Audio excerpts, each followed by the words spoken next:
Head coach Kelly Sheffield is here. We'll have some opening comments and take questions.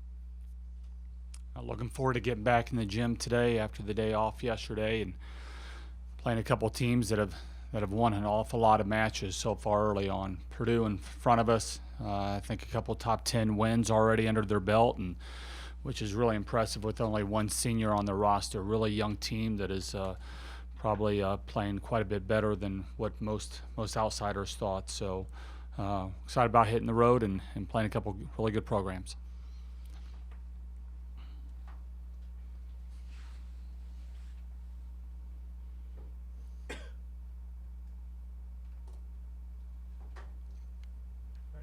I heard that one of the points during the game on Friday inside the field house may have been louder than players, or maybe even you have heard that place before. Is that true? I wasn't back here when boxing was going on here, and I've seen some of those photos, and that looked not only smoky but possibly a little rambunctious, and certainly wasn't back here back when the basketball team was packing the place. But it's the loudest I've ever heard it. I mean, it was, but that's what great effort will do. The fans here, it's you can't fool the Wisconsin fan base in any sport. I mean, it's a knowledgeable group, and we were just getting on a couple of our players. I don't know, probably about 10 minutes earlier about their efforts, and Emmy made a really nice play on an open net to keep the ball alive, and then Molly Haggerty, I think, had three incredible effort plays in that rally, and then Lauren just kind of finished it off. It was a cool play, and it got pretty loud. Can you talk about the team serving? You had both Kelly Bates and Lauren Carlini get 4 service aces, especially Lauren 4 straight against Maryland. Lauren's serving a lot better this year than what she was a year ago. It's something she's worked really hard about. It was something that she was really confident in her game the first couple of years. And the last year, I think she wasn't feeling as confident in being able to put the ball with the pace that she wanted to.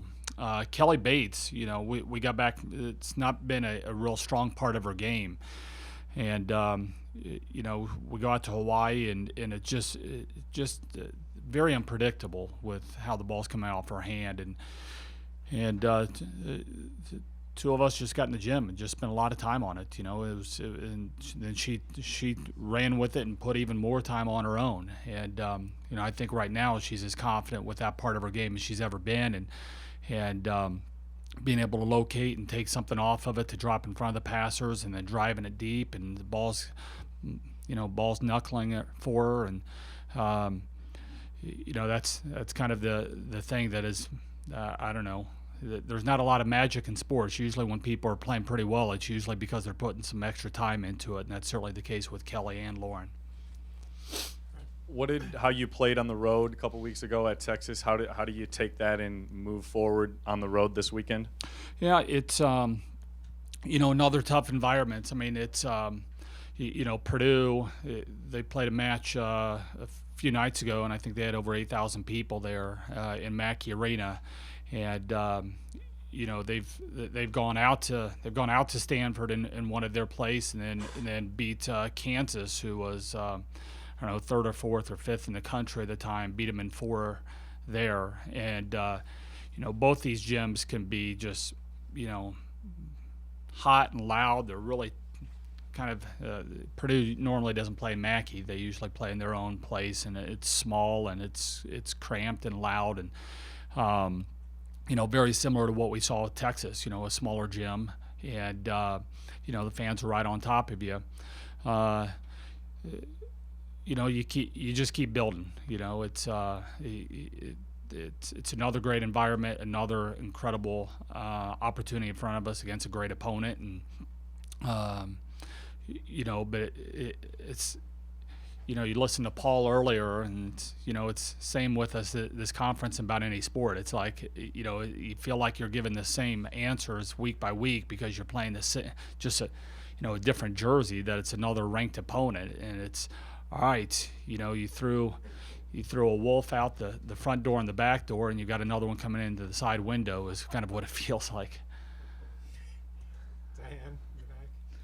Speaking of Wolves, you've won 14 straight Big Ten matches, probably something you're not even aware of. But Okay. do you think that puts pressure on the players or something you don't even really talk about? Yeah. No. You're right. I didn't know that, and that's not something we talk about. It's it's hard to win in this league, and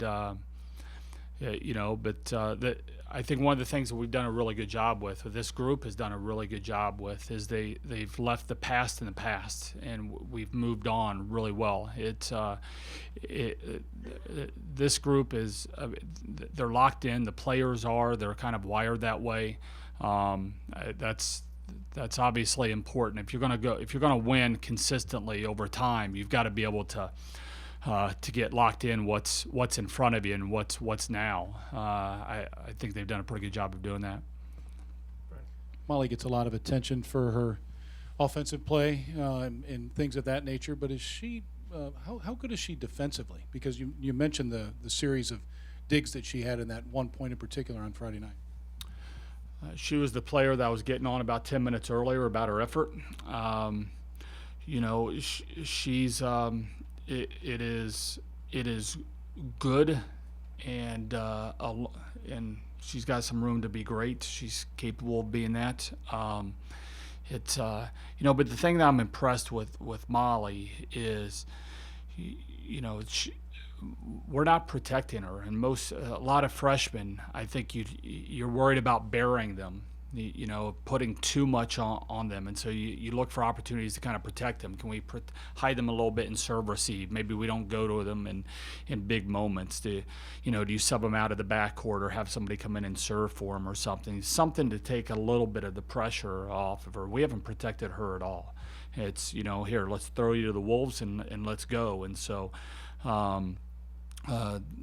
defense is getting better. It's I won't say that it is the best part of the game, but it's still pretty good, and she's not afraid to work at it. Anything else for Coach? Thanks, guys. All right, thanks, Kelly.